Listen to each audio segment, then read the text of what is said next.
कारण है जिससे राधा दामोदर मंदिर वाले महत्वपूर्ण है। एक कारण है कि वो पूरे स्पिरिचुअल वर्ल्ड का हब है। जैसे एक पहिया होता है, पहिया का जो सेंट्रॉइड होता है, हब होता है, जैसे पूरा पहिया घूमता है। अगर वो पहिया अगर स्थिर नहीं है और फिक्स्ड नहीं है और स्ट्रांग नहीं है तो पहिया नहीं चलेगा। चक्का, जो गाड़ी का चक्का होता है, तो एक्सेल होता है, एक्सेल जिस पर टिकता है उसको हब कहते हैं। क्या कहते हैं? हब कहते हैं। तो ये पूरे आध्यात्मिक, पूरे संसार, आध्यात्मिक संसार का हब है राधा दामोदर मंदिर, है ना। तो आप लोग गए भी गए वो क्या गया ना। और दूसरा, ये स्थान जो है यहाँ पर हमारा गौड़िया वैष्णव की दृष्टि से भी महत्वपूर्ण है, सिर्फ वैसे नहीं। हाँ, मैं पहला वाला बता रहा, जो स्पिरिचुअल वर्ल्ड का हब है। तो ये जो सुबह सुबह आप लोग गाते हैं ना तुलसी आरती, मोर विलास विलास कुंजे देवास, तो बहुत लोग ये नहीं पता ये विलास कुंज का है। श्रीमती तुलसी जी से कहते हैं, तुलसी जी आप हमें ऐसा आशीर्वाद दीजिए कि हम कहाँ चले जाएं, हम विलास कुंज चल जाए। तुलसी जी बोले कि जाओ। अब आपको पता नहीं विलास कुंज है कहाँ, विलास कुंज का एड्रेस भी दे देते हैं तो ठीक रहता। कई लोग अमेरिका के लिए मांगते हैं, मोहरे विलास अमेरिका में दिया होगा, अलग बात है। लेकिन जो विलास कुंज है वो एरिया है जहाँ पर राधा रमन मंदिर, राधा श्याम सुंदर मंदिर, राधा दामोदर मंदिर, हाँ, ये जो स्थलियाँ हैं ये विलास कुंज है, जहाँ भगवान नित्य रासलीला अभी भी करते हैं। हालांकि वो बाद में जगह बना दिया गया है,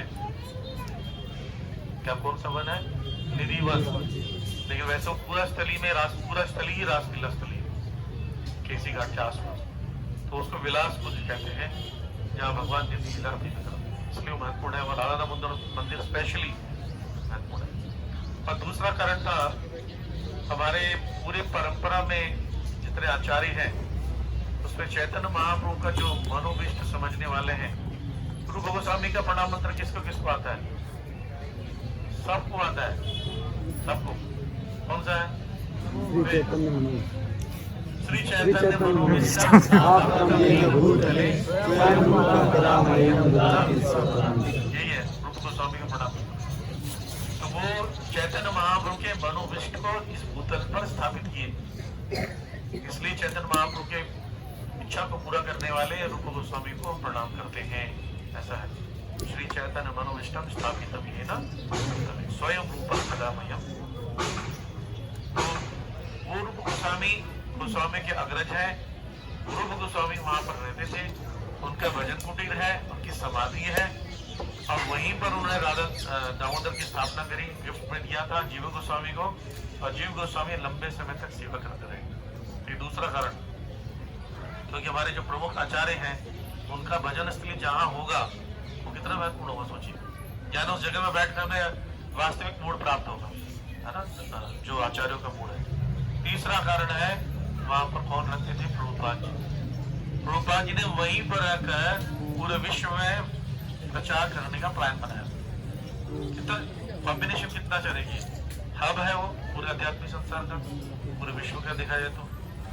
रूप गोस्वामी का गौड़िया मूड भी वहीं पर है, तो वहीं पर प्रभुपाद जी मंदिर में, राधा दामोदर मंदिर में रखकर भजन वजन लिखे और ग्रंथ लिखे। उसमें एक ग्रंथ है अन्य लोगों की सुगम यात्रा, भक्ति रसाव सिंधु का कुछ भाग, और श्रीमद् भागवतम का प्रथम स्कंद 3 खंड सब वहीं पर लिखा उन्होंने, और भगवद गीता की पांडुलिपि वहीं लिखी उन्होंने, पूरा छपा नहीं तो लिखा वहां पर। तो ये इसलिए 3 कारणों से ये राधा दामोदर मंदिर हमारे लिए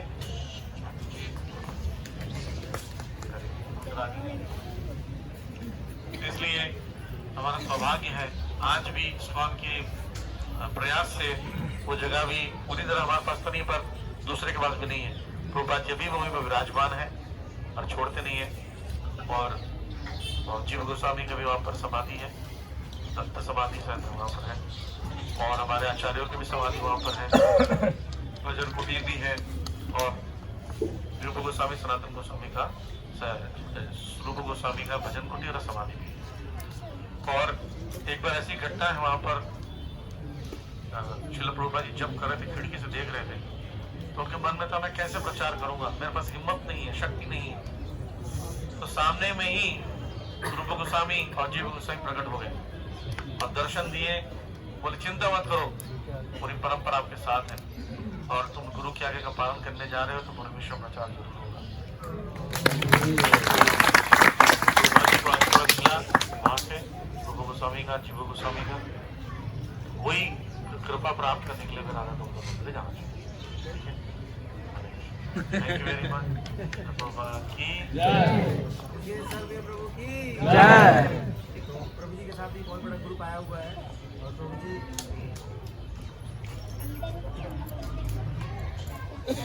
जी के साथ भी बहुत बड़े ग्रुप आया हुआ है। सनातन प्रभु कर रहे हैं, प्रभु जी के बीच में ऐसे ही हम लोगों ने सोचे लगे हुए तो दोपहर से ही, लेकिन टाइम सेटल नहीं हो पा रहा था, परीक्षा इच्छा प्रबल थी तो भगवान ने व्यवस्था कर दी। सर भी आप अगर बाती लाए हो, दीप लाए हो, आप लोग दीप भी दिखा लेना। और प्रभात क्वार्टर खुल जाता है 4 बजे खुल जाता है। हाँ, तो कल प्रभुपाद जी का तिरुभाव था तो क्वार्टर में जरूर जाना, लेकिन हल्ला नहीं करना। और बहुत बढ़िया प्रसाद मिलता है। अनुत्तम प्रभु वहीं सेवा करते हैं। अनुत्तम प्रभु जानते हैं आप लोग? पूरे यहाँ के यात्रा की प्लानिंग इन्हीं की थी, इन्होंने ही सारा अरेंज किया है यहाँ पे। तो ये बता रहे हैं कि कल प्रभुपाद जी का चूंकि तिरुभाव था तो बहुत सुंदर डेकोरेट किया गया है। उसी बेड को, जिस बेड पे प्रभुपाद ने इस धराधाम को छोड़ करके बैकुंठ कहते, वो बेड अभी भी है, सब कुछ अभी भी है उसी तरह। और कल बहुत सुंदर डेकोरेशन हुआ था, फ्लावर्स, यहाँ के भक्तों का प्रेम आपको दिखेगा। तो क्वार्टर में जरूर जाइएगा एक बार। तो पूरी खुशबू फ्लावर्स की, मतलब यहाँ के जो फ्लावर्स इसकी खुशबू ही अलग है, वो सारी खुशबू मिलेगी वहाँ पे। तो 3 जगह है, प्रभुपाद जी की समाधि, प्रभुपाद जी का क्वार्टर और जो मुख्य मंदिर है, मुख्य मंदिर में आप दीप दिखा सकते हैं। फिर वहाँ से आप चाहें तो घर के लिए कुछ प्रसाद ले लेंगे और प्रसाद लेकर के वहाँ से आप लोगों को बस स्टैंड पहुँचना है। ठीक है, तो 5 बजे तक आप लोगों को बस में पहुँच जाना है। कितने बजे तक? AM नहीं, PM। ठीक है, यानी कि रात भर परिक्रमा की, सुबह पहुँच गए। 5 बजे तक पहुँच जाइएगा। और जो इधर उधर भटकने वाले हैं ना, उनका हाथ पकड़ के रखिएगा, कहीं दूसरी लाइन में जाकर फिर से ना लग जाए, तो फिर और लेट हो जाएगा। तो प्लीज सब लोग जो है 5 बजे तक पहुंच जाएं, क्योंकि अगर आप टाइम से पहुंचेंगे बस में, तभी टाइम से पहुंचेंगे दिल्ली, नहीं तो फिर बहुत ज़्यादा देर हो जाएगा। दूसरी बात, जब आप वहाँ से निकलोगे तो आपको जहाँ जाना है वो है दारू पार्किंग, क्या उसी एरिया में ना, उसी एरिया में ठीक है, मतलब ब्रिज तो क्रॉस करना ही पड़ेगा, तो बताना पड़ेगा। तो साकेत की जो टीम है उनका पानी गांव पार्किंग है, थोड़ा सा और आगे है, उसी रास्ते में थोड़ा सा आगे है साकेत की टीम का पानी गांव। और बाकी इधर लाडोसराय दारुक पार्किंग में, दारुक भगवान के चैरिटियर का नाम था, जो सारथी थे उनका नाम था दारुक, तो दारुक पार्किंग है। और एक और टीम है कहाँ की, बिचौड़ी सुल्तानपुर, आपकी पार्किंग कहाँ है? दारुक में ही है। तो जब यहाँ से निकलोगे तो थोड़ा सा वॉक करके आपको जाना पड़ेगा, जो पुलिस बैरिकेड वो क्रॉस कर जाना, फिर वहाँ से रिक्शा डायरेक्ट मिलेगा, फिर आपको 2 बार रिक्शा चेंज करना पड़ेगा। और अगर डायरेक्ट मिल जाए रिक्शा फिर तुम्हारे नया कोई दिक्कत नहीं है, तो रिक्शे से ही जाना ठीक रहेगा, क्योंकि दूर है। और एक रिक्शा में 7-8 लोगों का जा सकते हैं। तो कुछ प्रसाद वगैरह आप ले लीजिएगा अगर लेना हो अपने घर के लोगों के लिए, क्योंकि जो नहीं आते हैं वो अगर प्रसाद भी पाएंगे तो उनको नहीं आने के बावजूद भी यहाँ का लाभ मिलता है। और वैसे भी ये धर्म है कि जब भी कभी हम तीर्थ स्थान से वापस जाएं तो प्रसाद जरूर ले जाना चाहिए। तो कुछ प्रसाद जो भी संभव हो यहाँ पे हमारे मंदिर में मिलता है, प्रसाद ले लीजिएगा यथाशक्ति यथासंभव, और फिर लेकर के कृपया करके 5 बजे तक वहाँ पे पहुँच जाए तो ठीक रहेगा। ठीक है ना? इस समय 10 मिनट बचे हैं, 10 मिनट में हम लोग पहुँच जाएंगे। तो कृपया करके हम लोग धीरे वॉक करते हुए भी, कीर्तन करते हुए चलें। ठीक है, यहाँ से और सीधा हम लोग पहुँचेंगे प्रभुपाद क्वार्टर। प्रभुपाद क्वार्टर वो स्थान है जहाँ पे प्रभुपाद जी रहते थे, जहाँ पर शरीर छोड़ा है। तो तब प्रभुपाद समाधि भी 4 बजे खुल जाती है, तो समाधि क्वार्टर दोनों खुल जाता है और दर्शन। तो 10 मिनट में हम पहुँच जाएंगे, 10 मिनट टाइम हो रहा है। प्लीज़ आप लोग वेट मत कराइएगा बस में पहुँचने में। कई लोग इधर उधर भाग जाते हैं, चले जाते हैं। अगर आपका रुकने का प्लान है या कोई और प्लान है तो बता दीजिएगा, नहीं तो 2-3 लोगों की वजह से पूरे बस को ना होल्ड करके रखना पड़ता है, क्योंकि कई लोग सुबह 2 बजे 3 बजे उठे हुए हैं और थक गए हैं। तो इसलिए बहुत ज़्यादा, और जितना शाम होगा उतनी ट्रैफिक बहुत ज़्यादा होगा, पहुँचने में बहुत दिक्कत। इधर आप खाली खाली में हो, अभी आप सड़क पर चलना देखना कितना जाम लगता है। 4 बजे के बाद बहुत, वैसे भी संडे इवनिंग है, बहुत ज़्यादा क्राउड है। इसलिए जितनी जल्दी हो सके दर्शन करके वहाँ पे आप पहुँच जाइए और राधा रानी से प्रार्थना कीजिए कि पुनः आपको बुलाएं। और अगली बार आप 2 डेज यात्रा में, ये पीछे हम लोग गोवर्धन गए थे ना, 2 दिन की यात्रा, कभी कभी 3 दिन की यात्रा में आते हैं। ये तो 1 डे ट्रेलर यात्रा था, एटलीस्ट कुछ नहीं से कुछ तो कम से कम दर्शन होंगे, कुछ कम कुछ तो जानकारी होगी। ठीक है, हरे कृष्णा। किसी को कुछ पूछना है, कोई क्वेरीज, कोई कंसर्न, किसी का कोई प्रश्न मन में चल रहा हो? ऑल क्लियर है सबको? सब लोग कंफर्टेबल है? हाँ जी प्रभु जी, जैसे हम दर्शन करने जाते हैं मंदिरों में, तो जैसे कोई वहाँ पे कोई मतलब पैसे वगैरह मांगते हैं, कुछ मांगते हैं, तो हमें देना चाहिए? बिल्कुल देना चाहिए। यज्ञ दान तपस्या ही तो सन्यासियों को भी पवित्र करता है। तो आम जनता की बातें क्या है? तो यथाशक्ति रखना चाहिए। बल्कि जब हम घर से जब आते हैं यहाँ पे ना, तो गुल्लक को फोड़ देना चाहिए, जिसमें आपने 1-2 रुपए इकट्ठे रखे किए। आखिर वो किस काम आएगा? ऐसे तीर्थ में बांटने के लिए। लेकिन कोशिश ये करना चाहिए कि हरिनाम के साथ दे, योग्य स्थान पे दे, जहाँ पे लगे कि हरि गुरु वैष्णव की सेवा में वो लगने वाला है।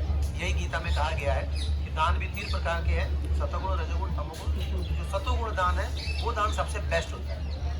सतोगुण दान का मतलब आपको पता है कि आपकी लक्ष्मी जा कहाँ रही है, वो लग कहाँ रहा है, कैसे यूटिलाइज हो रहा है। अगर उसका समझ है तो करना चाहिए, पर करना तो जरूरी चाहिए। दान देने से हृदय जो है ना सॉफ्ट होता है, नहीं देने से कठोर हो जाते हैं। कभी आप फील करके देखना, नहीं दोगे देखना आपका एटीट्यूड टाइट हो जाएगा, और दे देने से थोड़ा सा सॉफ्ट फील होता है। वैसे भी हम 3 चीजें दान करते हैं, अन्नदान, ज्ञान दान, मुक्तिभूषण और नाम दान। ये 3 दान हमेशा करना चाहिए, अन्न, ज्ञान और नाम, हरि। ठीक है, हरे कृष्णा। और कोई प्रश्न? तो चले फिर कीर्तन करते हुए सब लोग। हमारी टीम रेडी है, पंचजन्य प्रभु रेडी है।